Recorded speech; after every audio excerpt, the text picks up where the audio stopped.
Muito Esta bem-vindo. conferência será gravada agora. Peço que todos desativem aí seus microfones e as câmeras para o bom andamento do evento. Gostaria de agradecer aos mantenedores do IBEF, aos nossos patrocinadores, aos speakers do dia e aos participantes também, que nos brindam aí com a sua presença no dia de hoje. Gostaria de informar os próximos eventos do IBF serão nos dias 4 de agosto, às 8h30 da manhã. Teremos o IBF Mulher, Perspectivas para a Recuperação dos Negócios. No dia 25 de agosto, nós teremos um evento das comissões, um evento conjunto da Comissão de Mercado Financeiro e de Capitais e da Comissão de Tesouraria e Riscos, e o tema central será a arte da negociação do custo de crédito em tempos de alta volatilidade. No nosso evento de hoje, eu peço por gentileza que, tendo perguntas, e a gente espera um evento bastante dinâmico, que vocês encaminhem para a nossa organização, a Rosa, vai receber as perguntas via chat. Bom, para dar início ao nosso painel do dia, que tem como tema Panorama para a Captação de Recursos sob a ótica das empresas e do mercado, tenho a honra de partilhar esse dia com Augusto Martins. Ele é diretor executivo de Corporate e Investment Banking do Banco Alfa e também faz parte da diretoria executiva do IBEF. O Augusto é formado em Administração de Empresas pela PUC, tem também especialização em MBA pela Fundação Dom Cabral, em parceria com a University of Columbia, e especialização também pela Harvard Business School, Kellogg School of Management e INSEAD. Começou a sua carreira aí no Banco Alfa em 1999, trilhou aí uma longa trajetória e hoje é responsável pelas áreas de Corporate Investment Banking no banco. A Daniela Anversa, sócia da Verano,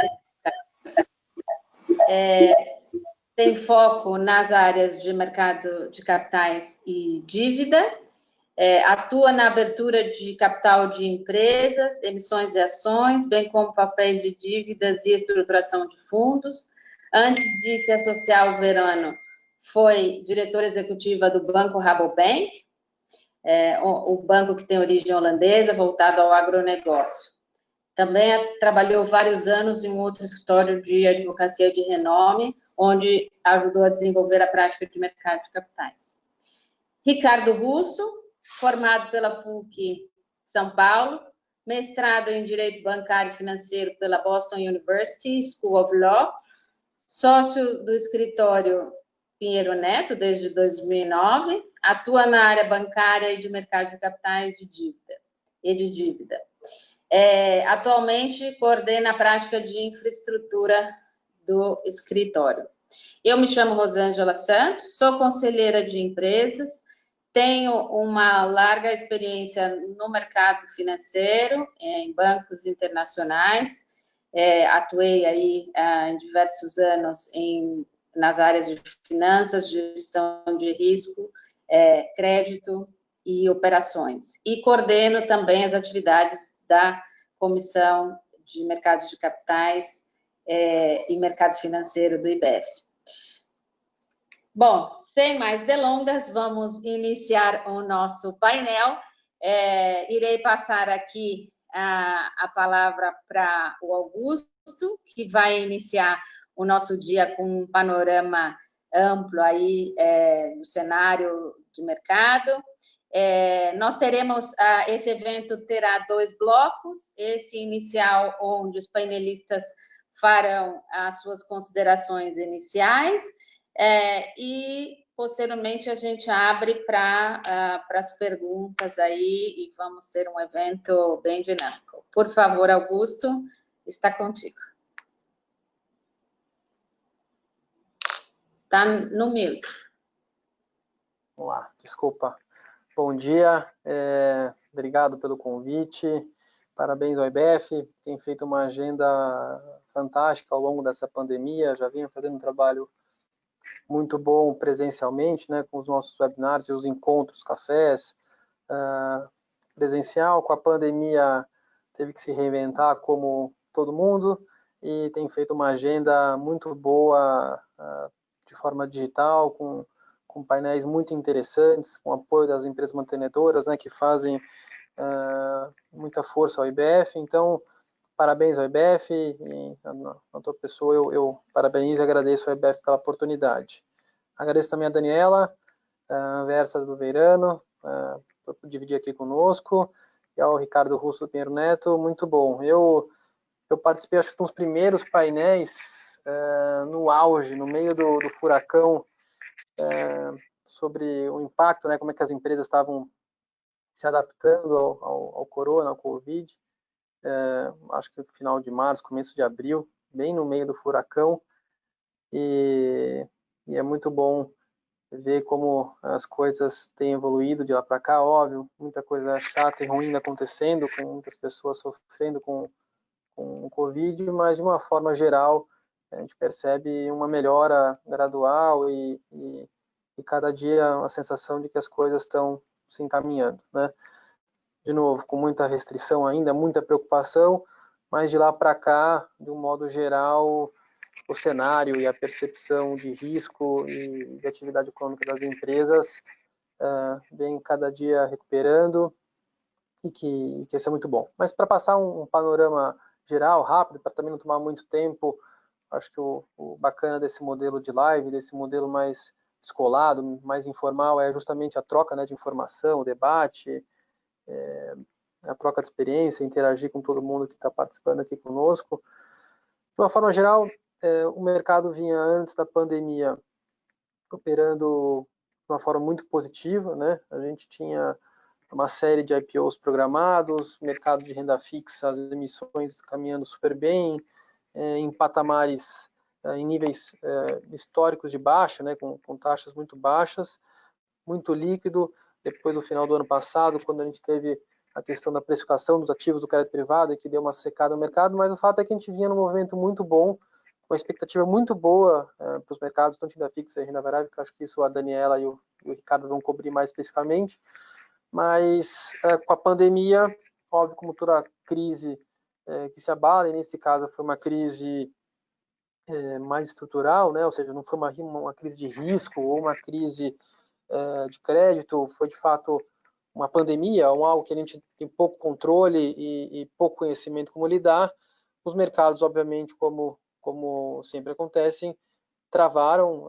A gente viu uma escassez de liquidez enorme, as empresas sofreram muito com a falta de liquidez, as instituições financeiras também ficaram preocupadas com o movimento, e então nós passamos algumas semanas ali de uma tensão bem grande, e aí uma série de atitudes começaram a ser feitas, não só no Brasil como no mundo, para tentar ajudar as empresas e as pessoas saírem desse momento e conseguir evoluir, né? Então aqui no Brasil a gente teve o Banco Central liberando compulsório, a criação da letra financeira garantida para injetar liquidez na captação, dado que com a crise as pessoas, investidores, têm dificuldade em parquear recurso por médio e longo prazo. Então a criação da letra financeira garantida foi um artifício muito bem feito pelo Banco Central para injetar liquidez no mercado.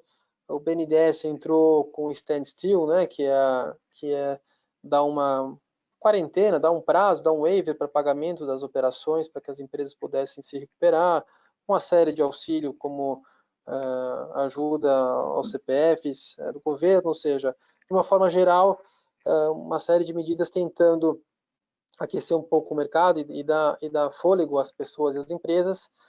E o que a gente percebe de lá para cá é que isso veio, de fato, melhorando um pouco a questão da liquidez e a questão do prazo do capital de giro para algumas empresas, né?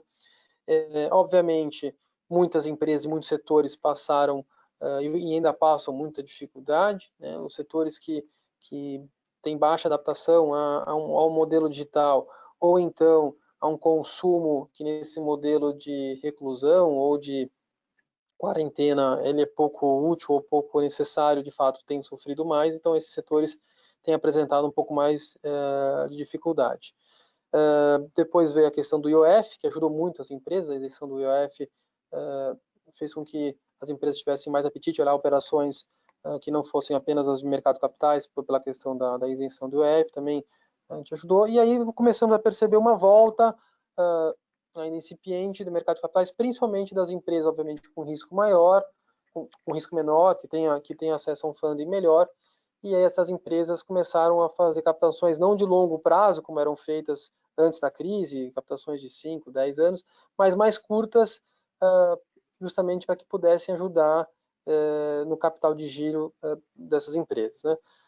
De lá para cá, então já aqui nós estamos falando mais ou menos de abril e maio, final de maio a gente já começa a sentir um mercado um pouco melhor, a bolsa começa também a demonstrar um cenário, principalmente começo de junho, é um pouco mais de recuperação, e aí de junho para cá a gente já tem sentido um apetite um pouco maior dos investidores a tomada de risco, isso significa, reverte na melhora do cenário, do panorama para captação de recursos para as empresas, ou seja, os investidores começam a ter um pouco mais de coragem, né, para alocar capital num prazo que não seja tão curto e começar a tomar mais risco privado, que é o que faz estimular, de fato, o mercado de capitais do Brasil e também a tomada de risco dos bancos. É óbvio que nesse momento investidores, instituições financeiras têm uma seletividade maior ao risco, ou seja, há um interesse maior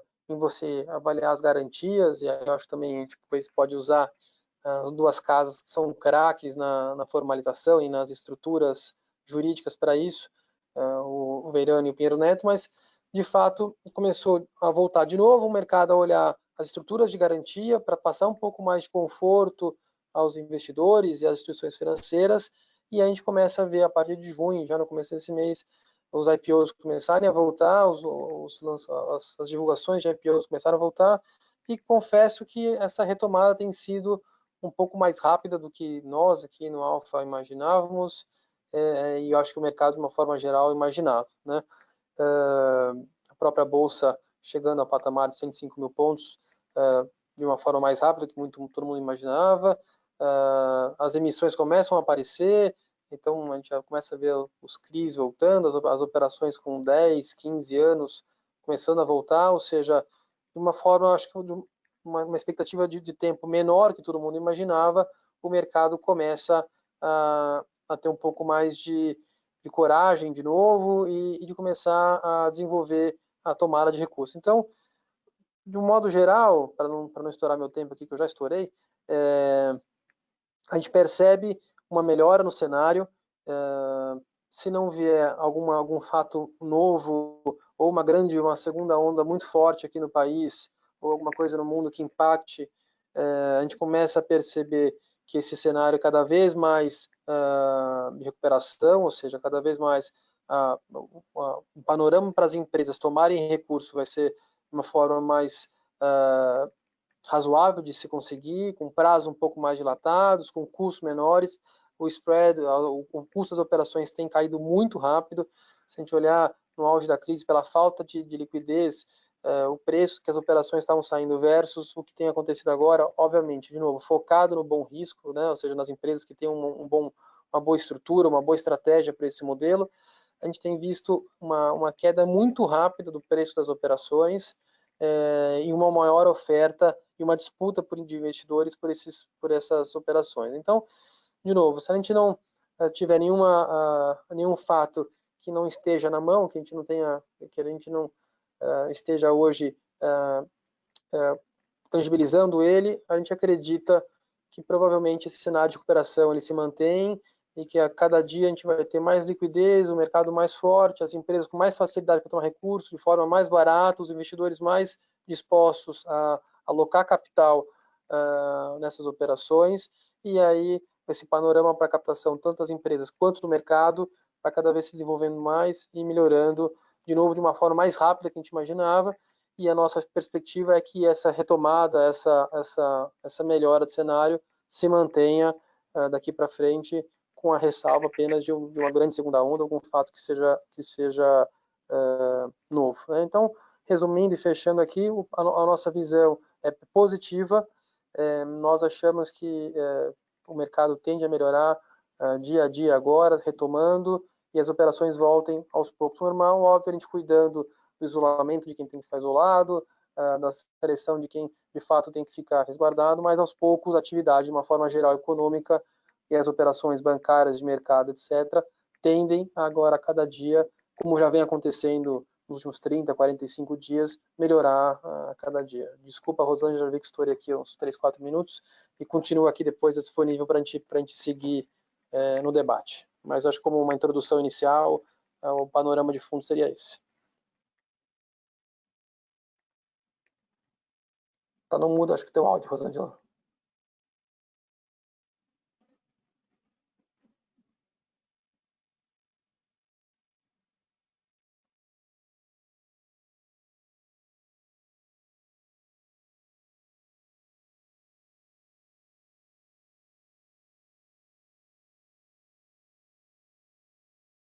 Pelo menos eu, Rosângela, não estou te ouvindo. Não sei se os demais te escutam, mas eu não te escuto. Não, agora sim, agora sim. Muito obrigada, Augusto. Agora vou passar então para o Ricardo Russo. Infelizmente a gente não vai poder contar com a imagem do Ricardo, mas certamente aí a voz vai e toda a sua experiência vai compor aí o nosso painel de forma brilhante. Por favor, Ricardo, você nos escuta bem? Oi, Rosângela, escuto. Bom, obrigado novamente pelo convite, né? É um prazer estar aqui hoje de manhã. Acho que até pegando um pouquinho do que o Augusto falou, acho que hoje, né, a grande palavra que a gente vê no mercado de dívida, né, de capitais, é essa questão da resiliência, né? A gente vê aí um mercado já sofisticado no Brasil, que demonstra, né, no meio de uma pandemia como essa, você ter fechado aí um primeiro semestre com mais de 100, quase 200 bilhões em captações no mercado, né, de capitais. Isso a gente vem notando já, né, essa resiliência, né, essa sofisticação, ela veio ganhando força nos últimos 10 anos, né? A gente tem hoje no mercado de dívida, né, quase 200 bilhões em média sendo captados por ano, né? Só no ano passado, mais de 300 ofertas públicas, né, foram verificadas. E aí um leque de alternativas, né, para captações enorme.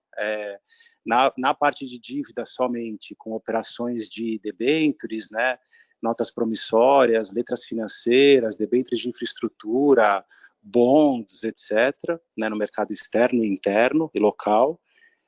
Fora as estruturas que foram também se sofisticando em operações de securitização, via FDICs, via as companhias securitizadoras, né, imobiliárias ou de agronegócio, operações bilaterais, né, também de bancos se sofisticando também, até com o surgimento de fintechs, das chamadas instituições de pagamento, né, na área de cartões, e também o fomento, né, e já a solidificação das operações de longo prazo, via mercado de capitais, né, algo que efetivamente veio de novo se consolidando aí nos últimos anos, e até recentemente a gente não tinha, né, no mercado local. Então hoje o leque, seja para investidores, seja para companhias, emissoras, é muito grande, né, acho que hoje tem a gosto do freguês, né?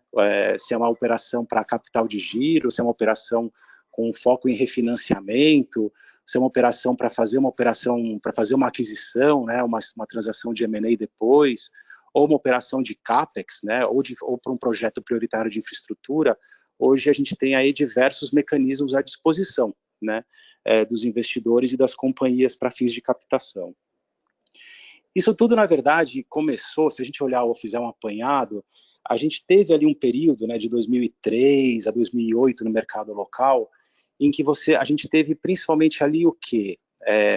A edição e modernização de novas regras, né, pela CVM, através da Instrução 400, que permitiram aí o acesso a mercado de capitais por um mecanismo mais moderno, pelas companhias locais, né? Com a edição da 400, lá em 2003, a gente viu o uso, né, isso permitiu o ressurgimento, né, do mercado de capitais local através das operações de equity, lá em 2006, 2007. A gente via pouca, né, operação de renda fixa, e isso passou, então, a ser observado a partir ali de 2009. Né? Em 2009, a gente teve a edição da Instrução 476, que permitiu as chamadas ofertas restritas, né? Onde a gente teve ali uma grande revolução nesse mercado.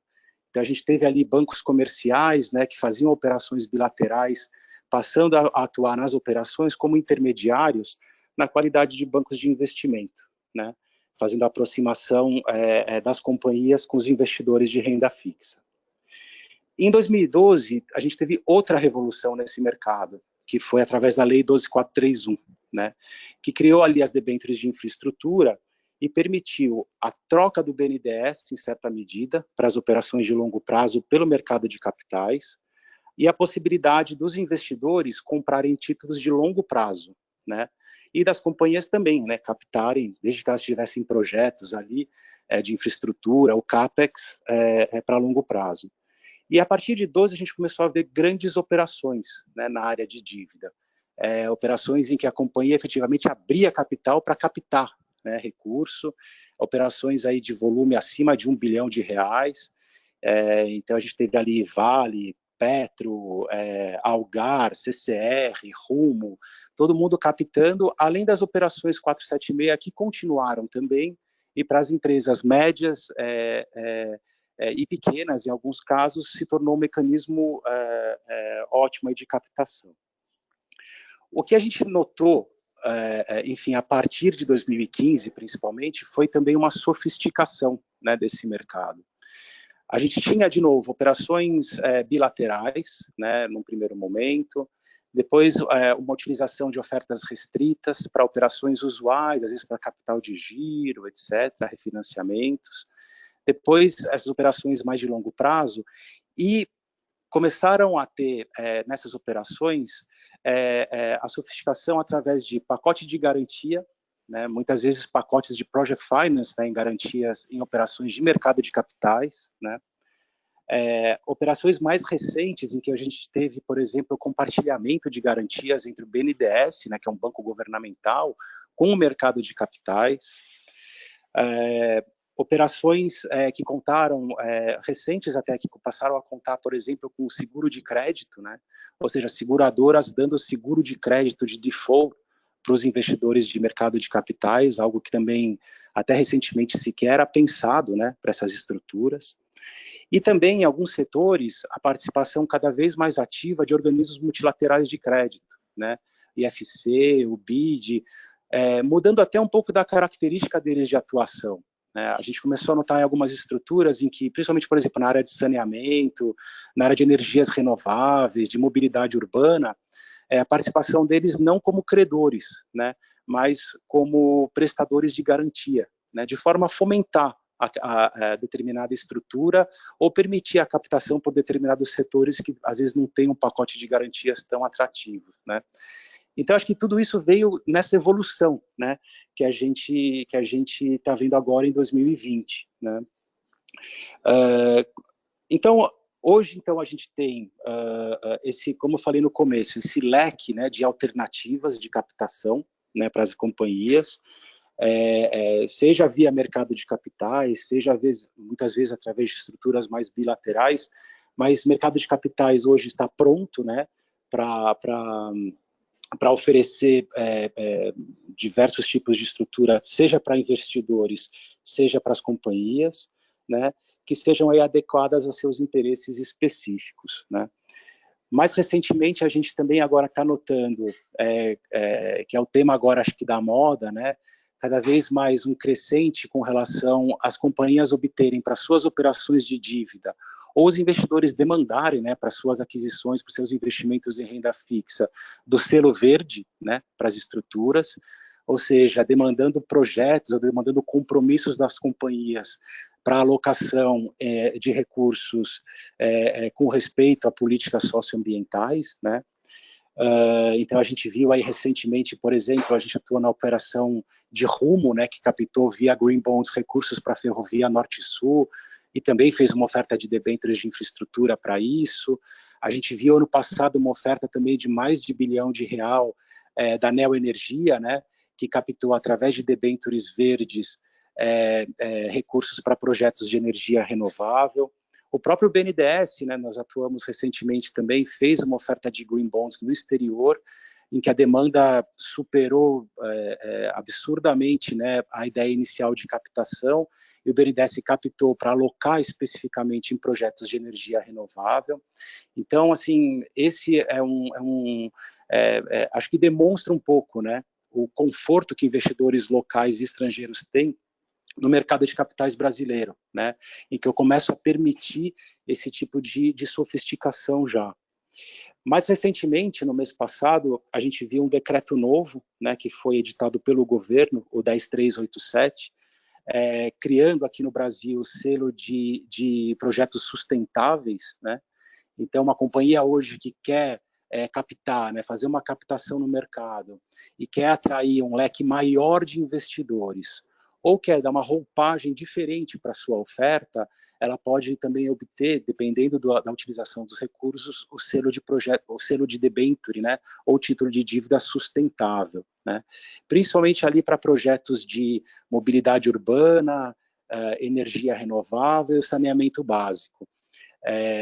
E nesses casos, como são projetos tipicamente de infraestrutura e que demandam, né, uma intervenção, né, um enquadramento ministerial, uma vez que tem esse selo de sustentabilidade, você tem um fast track na análise desse tipo de processo. Então, hoje a gente vê esse tipo de situação, que nem eu comentei também, dentre as outras alternativas que hoje tem e já há um nível de conforto, né, seja dos investidores, seja das companhias, né, são as estruturas, por exemplo, de securitização. Então, são estruturas que muitas vezes a companhia já tomou, né? Às vezes, dependendo da companhia, já tem um recurso ali via FINEM do BNDES, já tem um recurso via mercado de capitais, já está tomado ali com operações bilaterais com determinadas instituições financeiras, e ela não consegue mais incrementar, né, a sua dívida. E operações de securitização caem exatamente nesse gap, né, nessa necessidade, já que são operações que não impactam em endividamento, já que são operações comerciais, que ela vende um ativo futuro dela, né, um fluxo futuro.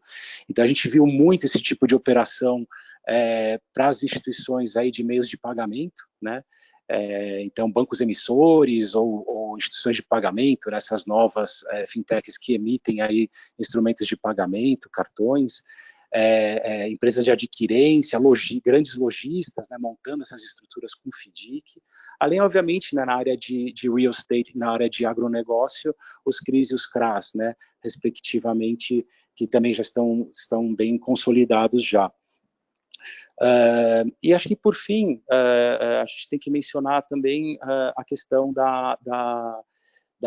quando a gente olha para as operações, não necessariamente via mercado de capitais, mas para as operações bilaterais, os novos entrantes, né, nesse mercado. Além do que eu falei na indústria de cartões, né, das chamadas instituições de pagamento, a gente também tem também hoje as fintechs, né, que conseguem aí de uma forma mais acelerada, de uma forma mais ágil, seja conceder crédito, seja montar estruturas, né, para concessão de crédito, às vezes até junto com um FDIC junto. Então, a gente tem visto muito esse tipo de operação agora, principalmente para entrar para concessão de crédito num setor que tem uma certa dificuldade, né, ali de receber crédito, às vezes, de grandes instituições, que são ali, né, os pequenos, médios, às vezes microempresários, que é onde está um dos focos do governo hoje, né, nessa crise, até uma das demandas ali que foram feitas ao BNDES, na montagem de estruturas para esse segmento. Então, a gente também está acompanhando esse tipo de montagem, quer dizer, montagem desse tipo de estrutura, né. Finalizando... Ricardo, desculpa, eu não quero te interromper, mas só para a gente A gente vai ter tempo para as perguntas, porque tem uma agenda muito interessante aí de novas soluções, né? De novos caminhos que o mercado, o governo, com as novas medidas aí, está buscando para poder, né, deslanchar o mercado e efetivamente de minimizar os impactos da pandemia na economia, né? Mas só para a gente estar sensível ao tempo, eu também já falei bastante, só nesse parênteses. Desculpa, eu me perdi no tempo aqui, me empolguei. Mas acho que é isso, só para finalizar, acho que só voltando a palavra aqui, voltando um pouco na parte do Augusto também, essa questão da resiliência, né? Hoje a gente está vendo aí uma série de assembleias, né, de debenturistas, uma série de operações de renegociação de dívida, em que, no final do dia, assim, a estrutura que foi montada há um tempo atrás está dando esse conforto, né, para o investidor. Muitas vezes dá um waiver, ou muitas vezes pedir aí algum tipo de refinanciamento ou reestruturação.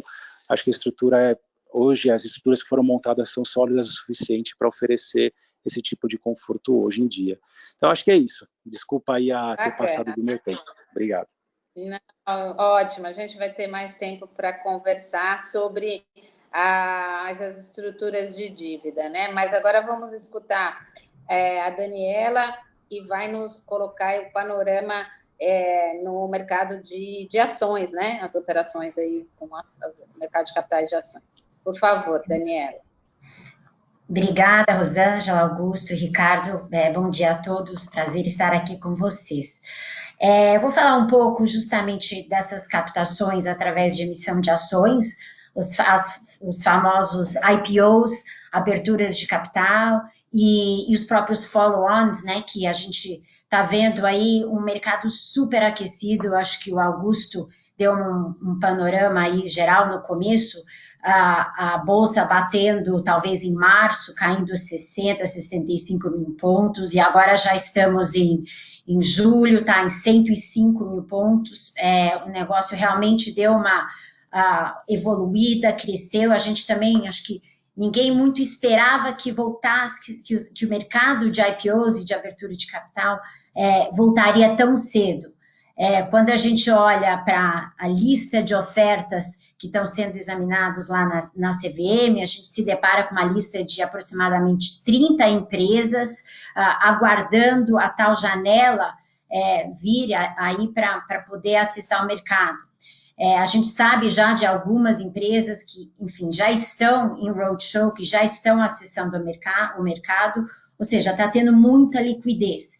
E por que eu acho que esse mercado de ofertas de ações realmente voltou? Acho que, a gente tem aí o cenário da baixa de taxa de juros, né?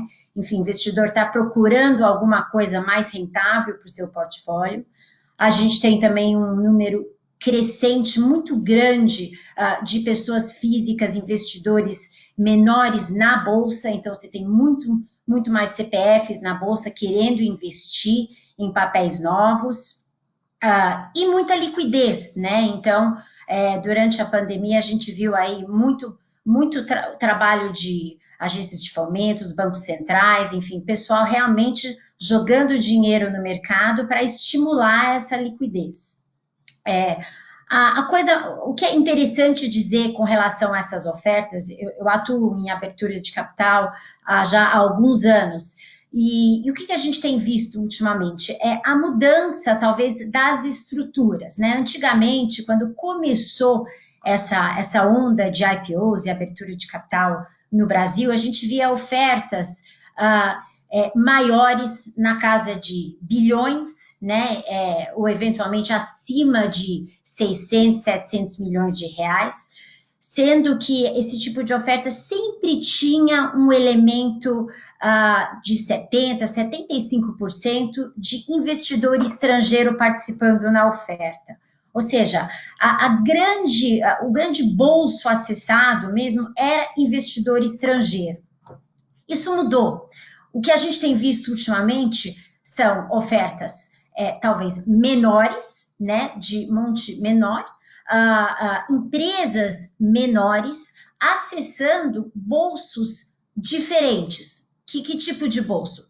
A própria pessoa física aqui no Brasil, né? Então, investidores nacionais, e muitos investidores, vamos dizer, só brasileiros. Então, aquelas ofertas de antigamente, onde tentava-se acessar praticamente a maioria de investidores estrangeiros, agora mudou para um shift mais local. Então, você vê ofertas, a gente vai ver ainda ofertas saindo nas próximas 2, 3 semanas de valores menores, assim, entre 300 e 500 milhões de reais, com a participação enorme de investidores nacionais. Muitas das ofertas nem têm aquele elemento de um esforço de venda no exterior, né? Então, tem estruturas de ofertas onde só se tem a oferta aqui no Brasil, onde só se procura investidores aqui no Brasil, sem você ter a oferta no exterior. Isso é muito novo para o mercado de capitais local, porque sempre a gente tinha muita dependência do capital estrangeiro, né? E eu acho também o timing, né? Eu acho que se a pandemia veio para ajudar em alguma coisa, eu acho que o timing dessas ofertas na época de pandemia também foi beneficiado no sentido de que um roadshow de antigamente demorava 2, 3 semanas, hoje em dia você consegue fazer um roadshow, acessar os seus investidores, potenciais prospects e tudo mais, em uma semana. Então, isso dá um tempo maior para a empresa se preparar para a abertura de capital, e aí o tempo de, vamos dizer, de namoro, de acessar os investidores, fica menor, ou seja, dá tempo de você estruturar uma oferta num gap menor aí. A vinda também, eu acho que da estrutura da 476, como o Ricardo também falou, isso também é muito importante para o mercado de capitais brasileiro em termos de equity. Só para dar um pouquinho de pano de fundo para vocês, basicamente a empresa consegue estruturar dois tipos de ofertas, né, no Brasil, em termos de equity, né? Quando ela faz uma oferta 400, onde ela pode acessar todo tipo de bolso, ou seja, a pessoa física, varejo na bolsa, até um investidor qualificado, profissional. Esse tipo de oferta exige um registro da CVM, a CVM analisa a tal da documentação da oferta, enfim, prospecto, enfim, tem um bolo de documentos que a CVM analisa, e aí, vamos dizer, a beleza da oferta 400 é o fato de que o investidor, ao comprar as ações da companhia, ele tem uma liquidez imediata. Ele pode, no dia seguinte, se ele quiser vender aquela ação, né? Na oferta 476, a coisa é um pouquinho diferente. A empresa, obviamente, ela precisa ser uma companhia aberta, registrada na CVM, mas a oferta, quando ela faz um IPO ou uma oferta 476, ela acessa uma quantidade menor de investidores. Só investidores profissionais, então é uma gama menor de bolsos que ela acessa, e esses papéis, quando comprados, ficam locked up, ou seja, eles ficam travados, os investidores, eles ficam travados em até 18 meses para poder vender. Então, você tem vamos dizer, esse downside da oferta 476.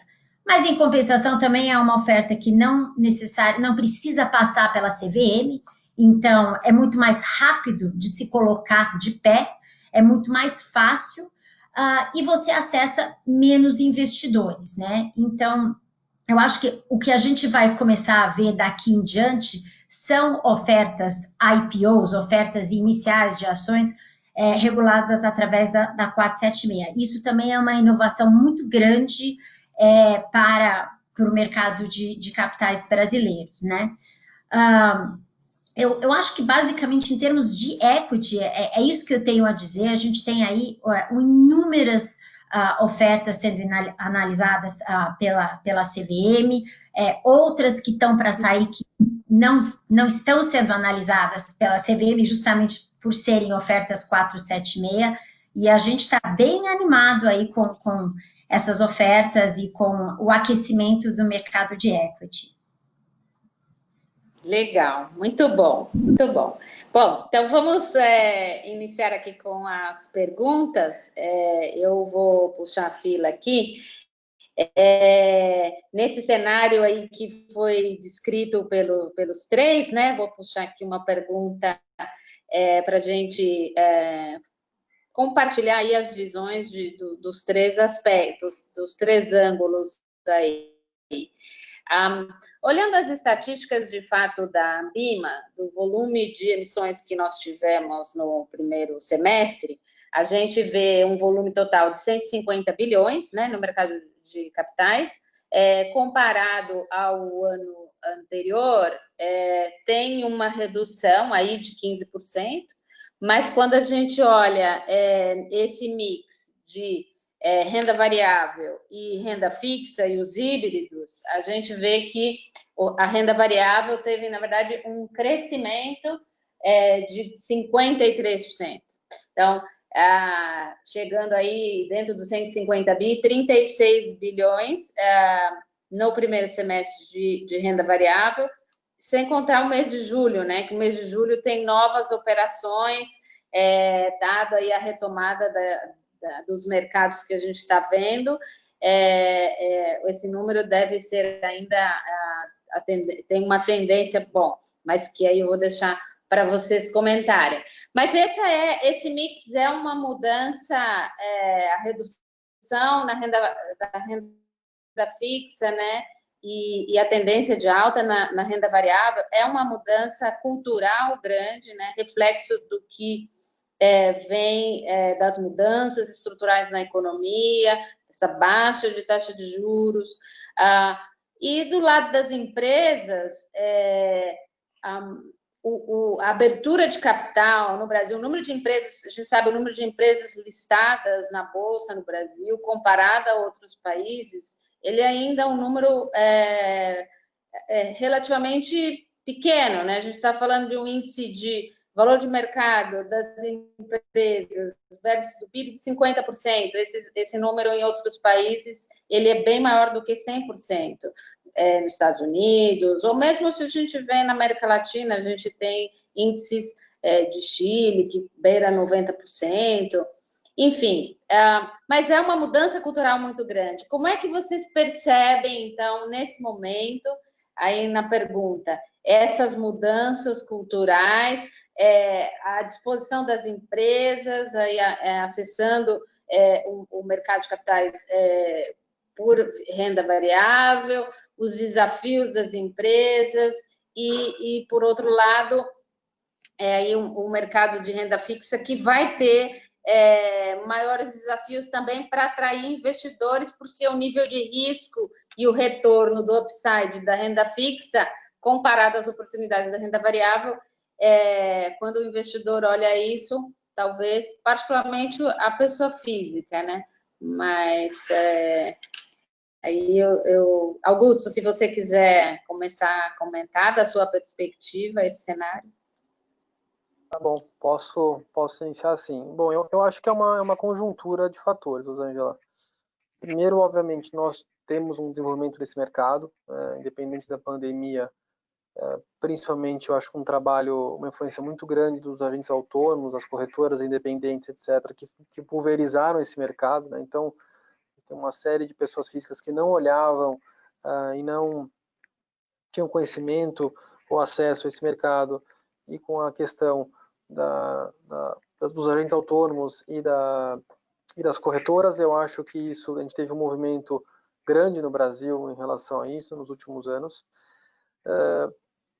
As empresas também começaram a olhar mais para esse mercado, o mercado se desenvolveu de uma forma geral, não só o ambiente para os investidores, mas as empresas começaram a se sentir mais confortáveis em avaliar esse tipo de operação, que é uma operação um pouco mais complexa que uma emissão de debt capital market, ou seja, uma operação de renda fixa é uma operação um pouco mais simples que uma operação de equity, né?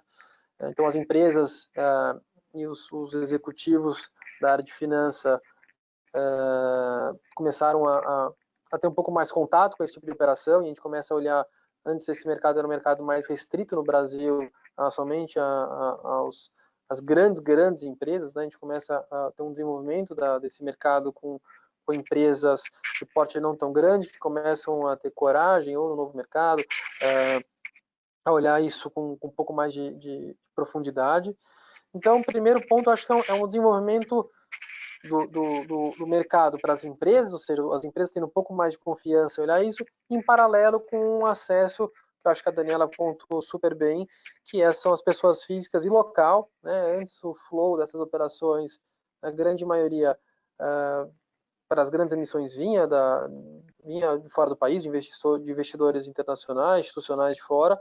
Hoje a gente começa a olhar, principalmente as recentes, o flow basicamente de investidor local, né, de pessoa física, de uma forma geral. Então, eu acho que esse mercado se desenvolveu nas duas pontas, né?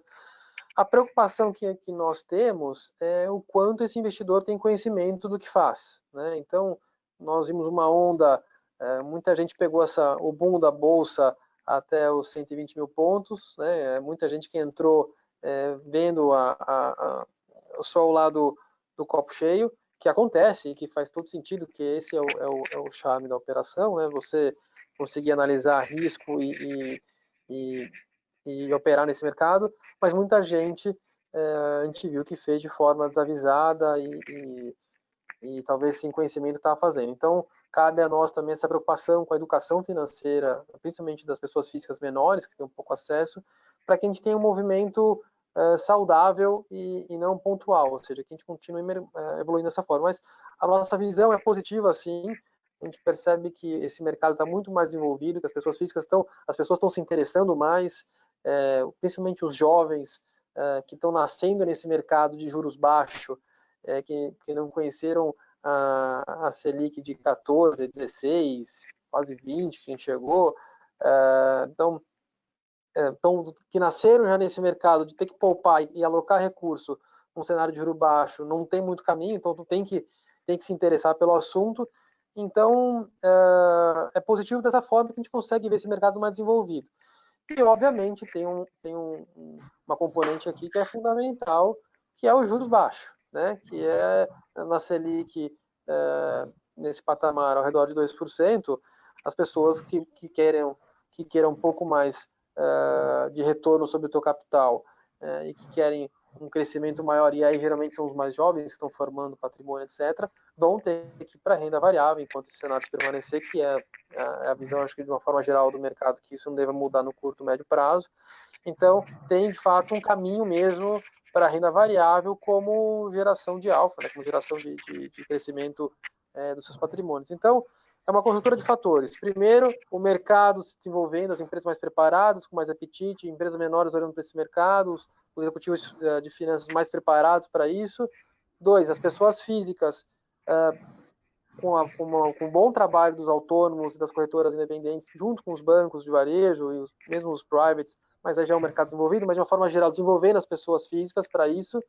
E terceira componente é os juros baixos, que faz com que todo mundo que não olhava para isso e que queira adicionar valor, vai ter que se expor um pouco mais, se interessar mais por esse mercado, de forma que consiga ter um retorno um pouco melhor do que a renda fixa, que caminha para num movimento nacional e global de taxa, quando a gente olha juro real, então quase zero. Então, todo mundo, e que é bom que acaba desenvolvendo o mercado de uma forma geral, então está todo mundo olhando com mais vontade e apetite para isso. Então, acho que esse é o motivo desse boom em renda variável. Se eu puder só contribuir e falar um pouquinho também, eu acho que tem uma questão também que o mercado esteve fechado, talvez, durante um tempo, e a gente viu muito movimento de M&A, talvez nos últimos anos, muito fundo de private equity entrando nas empresas, né, investindo nas empresas, e esses fundos, eles têm aí um prazo para a sua saída. E o que eu noto muito nessas ofertas agora é que tem muito fundo de private equity que já tem o seu investimento maturado e que está vendo uma oportunidade, justamente com a liquidez grande que tem no mercado, de começar a sair dessas empresas. Então, eu acho que esse é um elemento também importante para ser considerado. Teve muita empresa que quando o fundo entrou, provavelmente dentro da sua documentação, nos acordos de investimentos, tem lá, olha, em tanto tempo eu tenho direito, eu fundo, de fazer uma oferta, que é o tal do Registration Rights, enfim, e sair da empresa através de uma oferta de ações. E também tem, eu acho que todo o trabalho da Bolsa, a gente não pode esquecer que a Bolsa está nisso há anos e anos, educando o mercado sobre o mercado de equity, né? Então, desde a criação lá do novo mercado, dos segmentos de governança, até o Bovespa+, né? Hoje em dia a gente vê também algumas empresas saindo do Bovespa+, indo para o novo mercado, fazendo uma oferta de ações. Então, isso quer dizer que a empresa ficou um tempo nesse segmento de Bovespa+, se preparando, conhecendo um pouco a cultura de como é ser uma companhia aberta, como é que é fazer disclosure, conversar com investidores e tudo mais. E agora, vamos dizer, é o momento delas realmente acessarem o mercado. Muito bom. Tem uma pergunta aqui do Alex Souza. Para você, Daniela, pensando num IPO de uma emissão menor, ele fala aqui de 500 milhões, não sei até para o nosso parâmetro no Brasil é uma pequena emissão, não para outros mercados, né? Mas a pergunta dele é que cuidados a companhia deveria tomar? Que aspectos você considera essenciais e erros que não podem ser cometidos por essas empresas menores que acessam o mercado, que vão acessar o mercado numa primeira vez? Olha, eu acho que independente do tamanho da oferta, né, enfim, seja 500, 200, 1 bilhão, acho que o maior cuidado que a empresa precisa ter ao se preparar, ao pensar em fazer uma oferta, é realmente ter o cuidado de se preparar e de se organizar. A gente sabe que, enfim, a janela está aberta, a gente sabe que tem muitos colegas, enfim, de bancos de investimento aí, que passam a mão no telefone, vendem sonhos para as companhias, do tipo, vamos lá, vamos acessar mercado, a gente consegue, o valuation é isso, assim, assado, e realmente as companhias ficam muito seduzidas com isso. Mas eu acho que o que a companhia precisa ter em mente, e é muito difícil nesse momento de sedução, é que é necessário um tempo de organização para fazer uma abertura de capital. É um turning point na vida da companhia. É no momento em que ela passa a ser vista por todo o mercado. Então, é o trabalho que ela tem que ter com os auditores, de realmente ter uma demonstração financeira preparada para fins de CVM. Eu sei que a grande maioria das companhias aqui, enfim, que estão nos assistindo, tem demonstrações financeiras auditadas e tudo mais, mas tem também todo o trabalho preparatório do formulário de referência, do disclosure das informações. Então, eu diria que, assim, dá para colocar um IPO, uma oferta, seja de 500, seja de 1 bilhão, de pé em 3 meses? Dá. Mas será que, de repente, não vale a pena trabalhar um pouco mais no preparo da documentação, no due diligence, no disclosure dessas informações, e para poder sair ao mercado de uma forma correta, de uma forma mais, vamos dizer, mais preparado? Porque, enfim, o que eu sinto a gente trabalha um monte de ofertas. Assim, muitas vezes esses executivos são seduzidos para acessar o mercado rapidamente. E aí, enfim, acessou o mercado, captou o dinheiro, mas o pepino, vamos dizer assim, o burden de ser uma companhia aberta e de fazer as informações trimestrais e ter os releases de resultados, tudo isso fica com a companhia. Então, se preparar, ter um bom RI, ter um bom departamento de relações com investidores, isso é fundamental para uma empresa ao se pensar em acessar o mercado. Não, perfeito. Muito bem. Foi comentado sobre as duas formas de acessar o mercado, né? A instrução CVM 400 e a 476. Aí da perspectiva de renda fixa ou renda variável. Quais são os principais fatores, na perspectiva de vocês, que as empresas devem levar em consideração para fazer essa escolha? Fazer via 400 ou 476? Tem alguma coisa a ver com o tamanho do ticket, tamanho da operação? É mais adequado fazer via uma forma ou outra? E quais têm sido as tendências aí? Como é que vocês veem? Tem até também iniciativas dentro da CVM de reformular essa normativa para facilitar o acesso, né, das empresas ao mercado. O que vocês poderiam compartilhar de visão? Acho que eu posso comentar um pouquinho na parte mais de dívida, né? O que a gente vê? Lembra que nas operações 476 são operações assim que, primeiro, a companhia não precisa abrir capital, né? Tem algumas obrigações ali na instrução 476 que ela tem que observar em termos de DFs auditadas, mas é coisa muito simples. E a oferta em si não precisa de registro na CVM, porque ela já tem registro automático, né? Porque lembra que essas operações 476 você não pode vender para varejo, né? Só para investidor profissional na primária e no trade na secundária só investidor qualificado. Então, é um outro perfil de oferta, né? É ainda uma oferta pública, tem uma série de obrigações, como período de silêncio, o tipo de informação e documentos, e tipo de investidores que podem ser acessados, etc. Mas são operações que geralmente a gente observa quando você quer observar uma janela de mercado rápida, né, de forma rápida. Então você quer, poxa, eu preciso do recurso daqui a 4 semanas no limite, dá ou não dá? Numa oferta 400, não dá, não tem como, né? Numa oferta 476, você consegue botar uma operação de pé, né? Principalmente se ela não tiver garantia real, né? Se você não tiver que fazer registros, etc., dá para montar. Então tem essa questão da celeridade. Tem uma questão também do perfil aonde que está sendo colocada a destinação, né, do recurso, para onde que está indo, né? Então, a gente viu, como eu mencionei, uma grande utilização de oferta 400 para projetos de infraestrutura, né, através lá dos títulos incentivados. Por quê? Porque o varejo, né, nessas operações, ele tem isenção fiscal, não paga imposto de renda sobre juros, né? Então, com isso, essas operações, assim, puxa, tem aqui um projeto de infraestrutura grande, seja aí um parque eólico, seja uma ferrovia, um terminal portuário, o que quer que seja, né, uma rodovia, que nem a gente viu recentemente aí diversas operações. Então, eu tenho uma necessidade de captação grande, e ainda eu tenho esse benefício, né, que é dado para o varejo participar. Então não faz sentido eu fazer uma operação 476, né, dependendo da situação.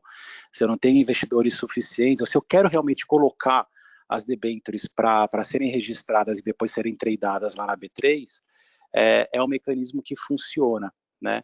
Então a gente até viu, se você pega lá nos dados da própria Ambima, nas operações, né, 400 de debêntures de infraestrutura, quase 60% da colocação foi para a pessoa física, né? Então você também tem esse ponto. Uma outra coisa que a gente vê também, e já está vendo, é o quê? Algumas empresas que, puxa, o mercado de equity está voltando, né? A janela está reabrindo. E provavelmente eu quero me valer desse mercado e ter, que nem a Daniela colocou, pô, eu quero ter acionista minoritário aqui, eu quero cumprir regrinhas, isso, daquilo, daqui a 1 ano e meio ou 2. Só que daí, vamos supor que, putz, eu não sei como é que vai estar o mercado ali, para eventualmente, né, ter timing de abrir capital, etc. Então, as estruturas que a gente está vendo desde recentemente, desde o ano passado, são empresas que estão acessando o mercado agora via instrumentos de dívida. Elas abrem o capital como categoria B, né, que é a categoria específica para instrumento de dívida, então ela já tem capital aberto, não tem minoritário, né, tem que cumprir com as regrinhas da CVM, fazem uma operação, pode ser 400 ou 476 de dívida, e ficam ali, tomam o recurso e ficam ali esperando, colocam no projeto, ou fazem ali um refinanciamento das dívidas da companhia, ou fazem uma aquisição, né? Para o quê? Para dali a 2 anos, se ela quiser fazer um IPO mesmo, né, colocar ações daí no mercado, é um processo que tende a ser mais célere, né? Ela já sabe como é que são as regras da CVM, ela já botou o pé na água, né, porque ela tinha categoria B, e aí daqui a 2 anos ela vai lá e faz o IPO. Então, esse tipo de estrutura a gente também vê, né?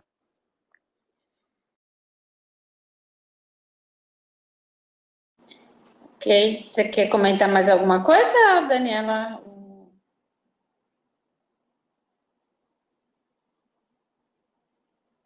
Oi, não, eu acho que o Ricardo falou, enfim, muita coisa que eu queria falar, mas eu acho que é importante também dizer que uma oferta 476 ou 400 também depende um pouco, vamos dizer, do feedback que eventualmente a empresa recebeu dos investidores.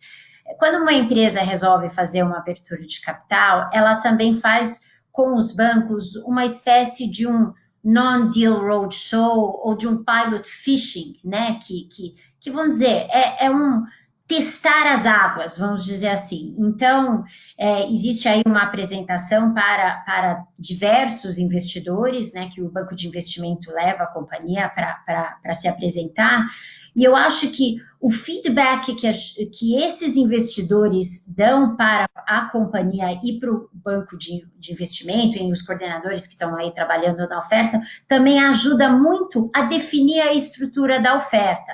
Às vezes, dependendo do setor, você tem alguns investidores âncora que eventualmente poderiam ancorar justamente a oferta, e aí, nesse sentido, eventualmente faz mais sentido fazer uma oferta 476, dependendo do setor, não tem investidor âncora, às vezes o negócio é realmente pulverizar e mesmo através de uma oferta 400. Então, eu acho que a definição também da estrutura é muito importante ter essa conversa mesmo com o banco de investimento, o coordenador, porque ele realmente vai ajudar a definir a estrutura melhor para a companhia. Uhum. Ok. Muito bem. Não sei, Augusto, quer comentar alguma coisa mais? Eu tenho mais questões aqui, mas... Eu acho que eu só ia reforçar o ponto da Daniela. Eu acho que tem, de fato, a questão da demanda, do apetite do mercado, e também da questão da exposição da empresa, né?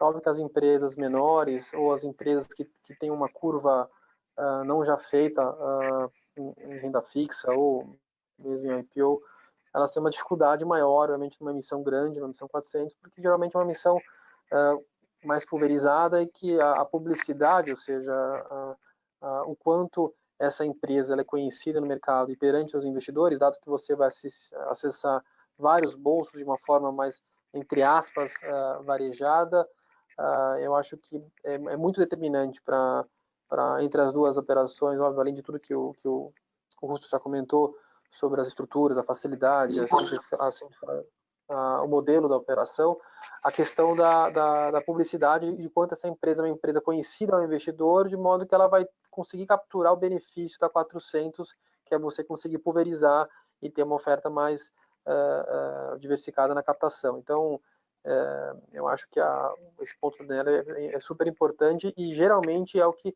dado que a empresa tem interesse em uma captação maior e de volume mais importante, o quanto essa empresa ela é de domínio dos investidores, de fácil reconhecimento de quem é, onde ela está colocando dinheiro, isso é um ponto que ajuda muito na colocação de uma 400. Nas rodadas, nos roadshows, nesse processo de testagem do mercado, nas interações aí com os investidores, qual tem sido o feedback em relação aos temas da agenda ASG, né, que agora está tão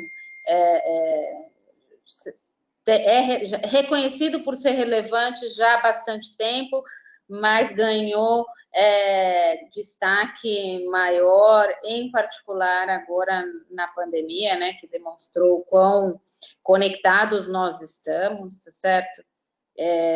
Que as fronteiras geográficas não existem, a interdependência, a necessidade de colaboração, o quanto é relevante, e as questões ambientais aí também, que vieram a ganhar um destaque maior também, como uma preocupação em ser um novo risco aí grande de uma disrupção aí econômica, de uma catástrofe ambiental, tá certo? Qual é o feedback e como é que as empresas enxergam hoje as necessidades dessa agenda ASG, que é bastante ampla, né? Na verdade, minha pergunta foi muito ampla, que vocês podem comentar. Posso começar aqui, depois passo para os dois, acho que talvez de uma forma mais técnica, dos impactos das estruturas são necessárias para isso, mas olhando da ponta do investidor, né, e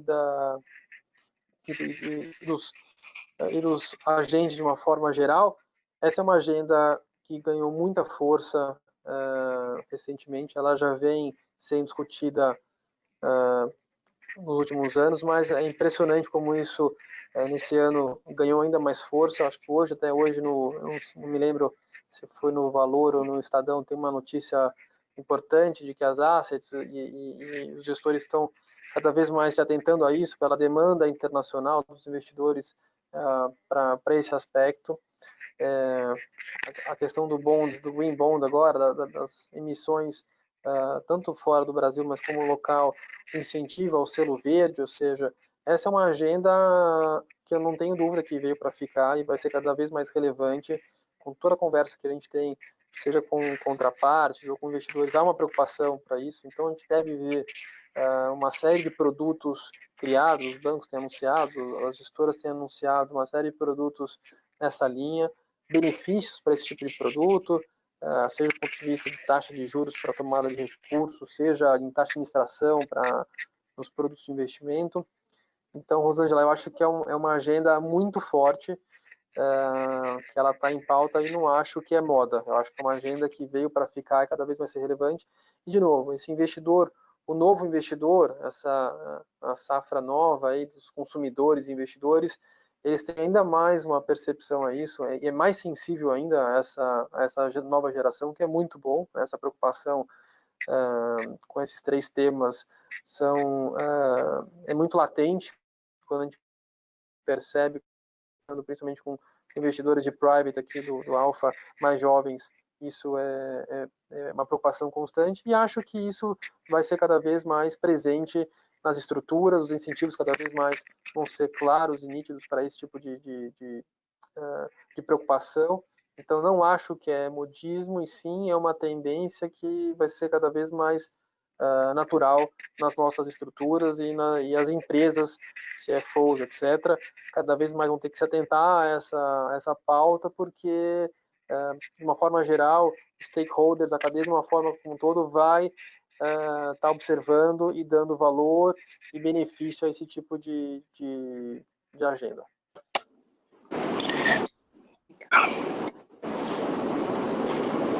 Vai lá, Dani, vai lá. Não, eu ia dizer basicamente, eu acho que... Obrigada, Ricardo. Acho que do ponto de vista regulatório, CVM, né, sempre existiu essa preocupação de dar o disclosure sobre riscos ambientais, programas socioambientais, eu acho que até a autorregulação da Ambima também exige isso. O que a gente tem notado é que, antigamente, esses campos no formulário de referência, no prospecto, eram muito pobrezinhos, uma frasezinha, uma frase boilerplate, e hoje, quando você analisa o disclosure, ele está muito mais pomposo, ele está muito mais preparado, ele tem muito mais informação, inclusive quando você acessa o mercado, enfim, faz aí abertura de capital, ou enfim, até outras ofertas 400, onde você escreve um prospecto e você tem selling points, né, pontos fortes da empresa, a gente já vê realmente bancos tocando no assunto socioambiental, no ESG factor, como um ponto de venda, algo que antigamente não existia, estava lá só para tick the box, entendeu? Temos que fazer, temos que colocar, vamos colocar qualquer frase, vamos dizer assim, só para dizer, só para atender o requisito regulatório. Então, realmente, eu acho que do ponto de vista regulatório sempre existiu essa preocupação, mas eu acho que agora ela está vindo mais à tona, assim, em termos, a própria companhia está vendo que isso é uma oportunidade para ela ter um bom disclosure e eventualmente um selling point. Desculpa, Ricardo, vai lá você. Imagina. Não, acho que é isso mesmo. Acho que teve essa questão da parte regulatória mesmo antecipou, né? Toda essa discussão, porque a gente via também, por exemplo, em operações bilaterais de banco, né, de crédito, você tinha lá regras do Banco Central que não são novas, né, com a necessidade dos bancos de adotarem aí políticas socioambientais, né, na hora que for outorgar crédito para clientes, inclusive em alguns casos, até com necessidade, né, de auditoria, de monitoramento, de como é que o recurso estava sendo utilizado, etc., para garantir que não tinha nenhum problema ali, né, com a utilização do recurso, senão o banco podia tomar alguma sanção do próprio Banco Central. Isso acabou sendo traduzido no quê? Né, nas operações de crédito, em covenants, né, na documentação, e em declarações que a companhia tinha que dar. Né, basicamente falando que ela cumpria com as regras socioambientais, etc., tinha políticas também, garantia que nada daquilo seria aí violado, né, ou teria algum problema, caso contrário, você tinha o vencimento antecipado da dívida. Com o tempo, isso foi também sendo migrado para as operações de mercado de capitais de dívida, né? Então, aqueles bancos que colocavam ali, participavam das operações, não mais como credores, mas como agentes, né, agentes intermediários ali de colocação, como instituições intermediárias, colocavam também, né, nas escrituras das operações que eles participavam, os mesmos covenants, as mesmas obrigações, as mesmas declarações e hipóteses de vencimento antecipado nas escrituras, né? Então, hoje, realmente, raramente, para falar que não existe mais, né, operações de crédito, seja crédito bilateral, seja uma operação de financiamento via mercado de capitais, sem esse tipo de dispositivo na documentação. A gente já tem duas normas, né? Um decreto que eu mencionei antes, lá o decreto 10387, criou aí o selo sustentável, né? E a gente tem também hoje um projeto de lei, inclusive até com benefícios fiscais para as companhias emissoras que obtenham o selo verde para emitir títulos de renda fixa no mercado. Ainda está sendo discutido no Congresso, mas tem inclusive projeto de lei nesse sentido. Então já se tornou uma prática, né? E o que a gente vê assim, alguns setores, então você pega, por exemplo, hoje, setores que são setores que precisam de funding agora, né? Então a gente pega saneamento, empresas de saneamento, empresas de mobilidade urbana, empresas de energia, né? Energia renovável. Quando eles estão estruturando alguma oferta de renda fixa, fica aquela coisa, puxa, mas você está estudando, por que você não vai pegar o selo verde? Ou por que você não vai pegar o selo sustentável? Já veio uma demanda até tipo, mas o que está acontecendo? Você tem algum problema? Ficou uma coisa praticamente quase que obrigatória já acontecer, né? Então, acho que esse é um pouco do cenário aí também na parte de dívida.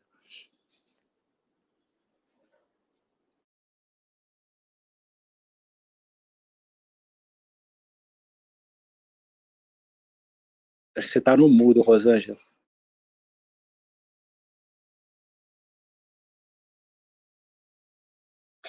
E qual é a percepção de vocês em termos de geração de valor, de geração de alfa, dessa agenda ESG?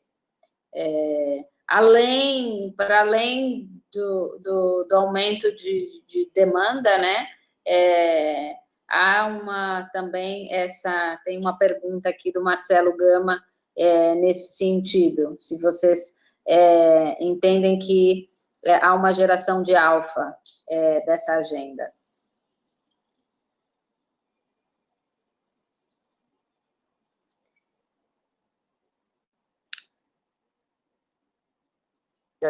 Querem que eu responda?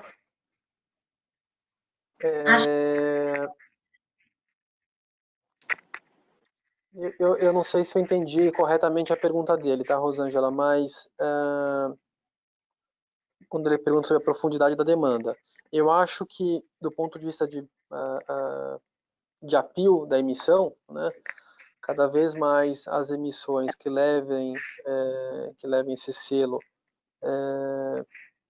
vão ter um appeal maior de mercado. Eu acho que o mercado, é óbvio, né, a gente tá, como a Daniela disse, acho que isso existia, mas sempre foi, não se dava a devida importância. Com esse aumento de exposição, de preocupação, essa questão da necessidade das pessoas se preocuparem com isso, eu acho que o apelo das emissões que levem esse selo vão ter, do ponto de vista de marketing e disposição, eu acho que é um diferencial. Então, eu acho que a gente vai, de fato, cada vez mais dar importância a isso.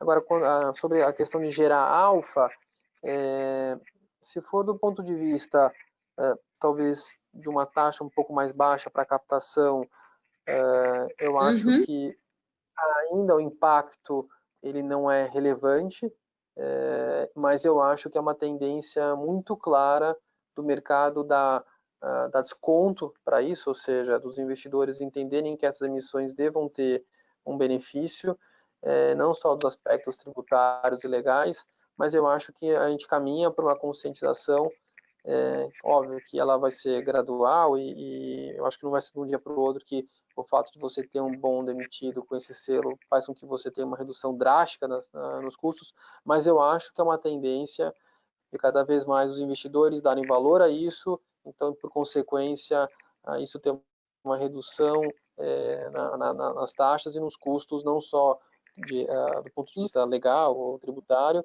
mas sim de uma conscientização cada vez mais dos investidores e olhar para isso. Então, não fugindo da resposta, eu acho que talvez financeiramente o impacto ainda não é tão relevante, mas eu acho que do ponto de vista de imagem e de responsabilidade da empresa perante ao mercado e aos pares, eu acho que já tem uma profundidade nisso sim, e acho que cada vez mais isso vai ser visto como obrigatório para uma empresa de ponta que se preocupa de uma forma geral com essa agenda.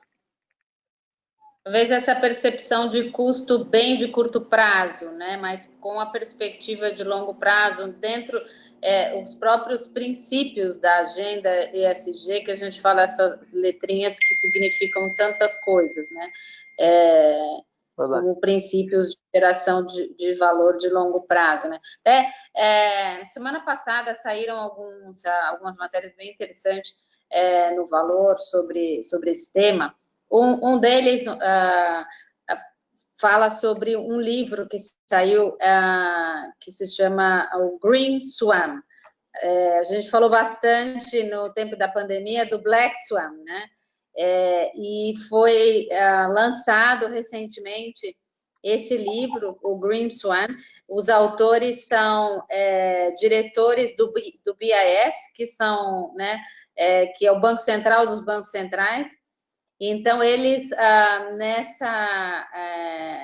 nessa edição, o tema central do livro é que os bancos centrais deveriam colocar na sua regulamentação de exigências de capital, enfim, para que fizesse-se uma análise prospectiva dos riscos climáticos das operações, para incentivar os investimentos e trazer a conscientização e incentivar os investimentos, tendo em vista os riscos potenciais que essa agenda, aí voltando ao tema mais o ambiental, né, apesar da agenda ESG ser muito maior do que isso, mas essa é uma outra, deve vir novas medidas aí, porque os reguladores aí estão atentos agora, né? Quem não viu o vídeo me fez lembrar o vídeo do Bill Gates, quando ele fez aquela palestra em 2015, onde perguntaram para ele o que era o maior risco que ele via, e ele falou de uma pandemia, né? E ninguém acreditou nele, né? O segundo, nesse mesmo vídeo, o segundo risco, na sequência, ele fala sobre os riscos climáticos, que ninguém está dando atenção. Ou seja, desculpa, não vamos generalizar, a coisa não se dava atenção como agora está ganhando, né? Mas é uma agenda muito. Eu também compartilho da visão de que veio para ficar e cada vez vai ganhar mais força. Me empolguei aqui também.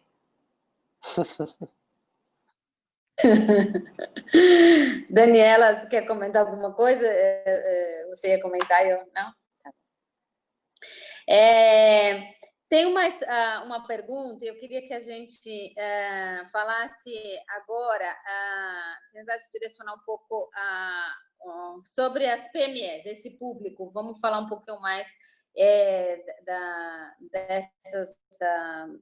desse porte de empresas. Para acesso, tem uma pergunta, para acesso ao mercado de renda variável, né? Por que não deslancha? Onde é que a gente está patinando? Se são questões... tem os custos de observância, né? Obviamente, e ser conhecido, né? E o preço, a questão cultural, mas, enfim, há medidas na visão de vocês? Existem... não sei soluções mágicas, mas alguma frente em particular que vocês acham que pode vir a deslanchar, facilitar ainda mais o acesso dessas empresas de menor porte? Tem a questão da liquidez do mercado, enfim, tudo da maturidade, mas do lado de equities e do lado de renda fixa, as estruturas de FDIC, eu queria que a gente comentasse um pouquinho das fintechs, como é que elas entram, a percepção de vocês do impacto delas para suprir essa demanda de recursos financeiros para as empresas, em particular as de menor porte.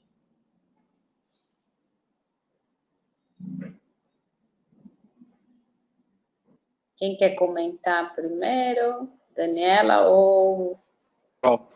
Posso falar, então. Bom, acho que as estruturas realmente, né? Acho que são dois temas bem diferentes, mas quando a gente olha para FDICs, né, ou para estruturas de securitização, o atrativo dessas estruturas, apesar de muitas vezes quando você compara uma estrutura como essa com uma estrutura de dívida típica, são estruturas um pouco mais caras, né? Que você tem muitas vezes a montagem de um fundo, a participação de uma companhia securitizadora e todos os controles inerentes a esse tipo de estrutura, né? Mas a grande vantagem, né, da estrutura do FDIC é que ela não impacta em endividamento da companhia. Então, companhias que têm fluxos de recebíveis, né, futuros, estáveis, que podem ser minimamente controlados, que passam por contas segregadas, etc., elas conseguem oferecer, montar, né, uma estrutura de FDIC, nas quais o fundo compra, né, esse fluxo futuro identificável à vista, né, a companhia recebe isso como se fosse uma venda, né, de um direito, né, de um ativo, e aí oferecem cotas no mercado e o mercado assume o risco, né, desse fluxo futuro. São estruturas que foram muito utilizadas por empresas, independentemente do tamanho. Recentemente, né, teve um boom aí desse tipo de estrutura por empresas envolvidas em arranjos de pagamento, né, empresas aí de cartões, sejam empresas de adquirência, tanto as tradicionais, né, como Cielo, etc., quanto os novos entrantes, né, que já nem são tão menores, mas também em estruturas que essas empresas ofereciam também para lojistas, né, como forma de antecipar o fluxo do lojista. Muitas vezes você tinha lá uma estrutura de FDIC também. Então, você tinha tanto entidades reguladas, como um emissor, né, de cartão, quanto uma empresa de adquirência, né, que é uma instituição de pagamento regulada pelo Banco Central, quanto um lojista, independentemente do seu tamanho, se valendo de estruturas de FDIC. Então, a gente viu um grande crescimento, né, nesse tipo de estrutura, principalmente porque o Banco Central criou todo um arcabouço de proteção a esse fluxo, né? Um fluxo de cartões hoje, quando o recurso sai desde lá do portador do cartão até chegar no lojista, passando pelo banco emissor, passando pela CIP, né, passando pela empresa de adquirência, é um fluxo bem controlado, né, e controlável também, bem protegido. Então, isso a gente viu, né, bastante, é uma estrutura já tranquila no mercado, e a utilização hoje das fintechs, acho que elas vêm preencher uma necessidade, né, do mercado. Da mesma forma que as empresas aí da indústria de arranjos de pagamento, né, com essas estruturas de contas de pagamento digitais, com moedas eletrônicas, com, né, arranjos aí fechados que a gente vê, assim, muitas vezes grandes grupos adotando. As fintechs também, elas aparecem nesse momento de mercado, nesse momento, né, oferecendo aí principalmente crédito para aqueles que têm dificuldade na captação. Eventualmente, pessoas físicas ou mesmo pequenas e médias empresas que às vezes não conseguem montar uma estrutura de FDIC, às vezes não conseguem fazer uma captação via mercado de capitais, ou estão num momento de crescimento e que talvez elas consigam numa segunda etapa, mas que contam daí com o auxílio, por exemplo, de uma instituição financeira que é supervisionada pelo Banco Central, na concessão de crédito, e um crédito mais ágil, né? O grande ponto, acho que, dessa indústria, além essa questão da agilidade, é a questão do ticket menor e a agilidade. E a agilidade, ela vem porque as próprias regras que criaram esse tipo de instituição, né, as fintechs, as sociedades de crédito direto, etc., permitiram a utilização de praticamente todos os documentos da operação serem digitais, né? Então não tem mais, putz, não vou conseguir fechar a operação porque faltou o aval de não sei quem, do sócio. Não tem mais. Tem que buscar o aval lá numa outra cidade. Isso acabou, né? Com essas fintechs, tanto o título de crédito, que tipicamente é uma CCB, ele já nasce virtual, né, no ambiente eletrônico, não tem mais via física, as assinaturas são feitas, seja lá via ICP Brasil, seja via os DocuSigns, ClickSigns que tem no mercado, né, as assinaturas são feitas assim, e então você tem as regras que permitem isso, e principalmente o que a gente mais vê hoje é que o judiciário está aceitando esse tipo de operação, ou seja, não tem o documento, as assinaturas são digitais ou eletrônicas, e numa primeira leva de discussão no judiciário, foi dado o ganho de causa para os credores, quando teve algum tipo de questionamento. Então, essa é a grande, acho que hoje, o grande ponto, né, talvez a gente tenha falado no começo de grandes estruturas e mercado de capitais, etc., mas quando a gente vai mais na pequena e média empresa, hoje você tem também esse acesso a crédito, nessa forma de captação que também até recentemente não existia.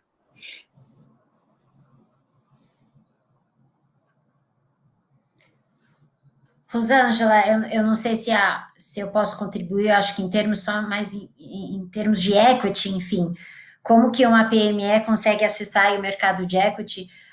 Tem aí muito trabalho da Bolsa em desenvolver aí o Bovespa+, e agora tem o Bovespa+, linha, né, que eles chamam, que é justamente um trabalho da Bolsa em ajudar empresas de menor porte a acessar o mercado. Então, eu acho que é uma educação para a companhia, ela se lista nesse Bovespa mais ou Bovespa mais linha, enfim, começa a ganhar musculatura como uma companhia aberta, ela tem uma série de requisitos, de uns descontos regulatórios, vamos dizer assim, para poder fazer ofertas menores, e aí, eventualmente, através de uma 476, ou seja, não vai acessar o bolso de todo mundo, mas existem sim, não tem uma fórmula mágica ainda, mas existe a intenção do mercado se desenvolver nesse sentido. A CVM também está colocando muitas regras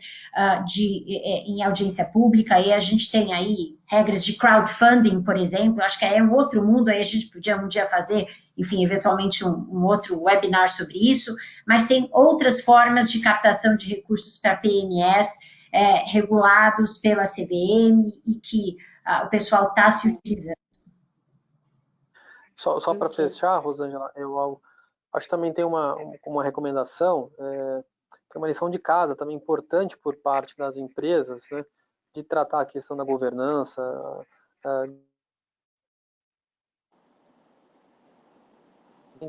de ser uma empresa que, quando a gente está falando de mercado de capitais, a gente tem que lembrar que, no fim do dia, o nosso objetivo é estar, entre aspas, vendendo o nosso case, vendendo a nossa estrutura para que investidores, ou seja através de renda fixa, ou seja através de renda variável,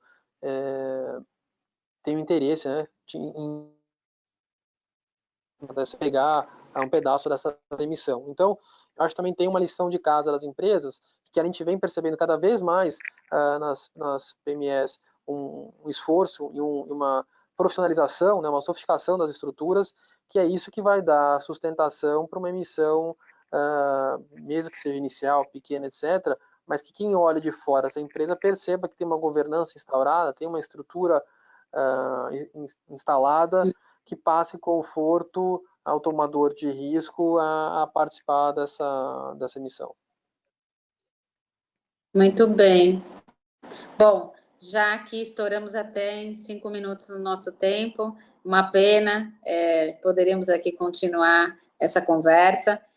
Agenda ASG, fechando aqui né, a conversa do nosso painel, não tem como, no final é a proteção do investidor, né? É isso que também dá a garantia ajuda a mitigar o risco do investidor, né? Então, além da criação de valor. Mas muito obrigada por compartilhar aí comigo essa manhã, foi ótima a nossa conversa. Um bom dia a todos e até uma próxima.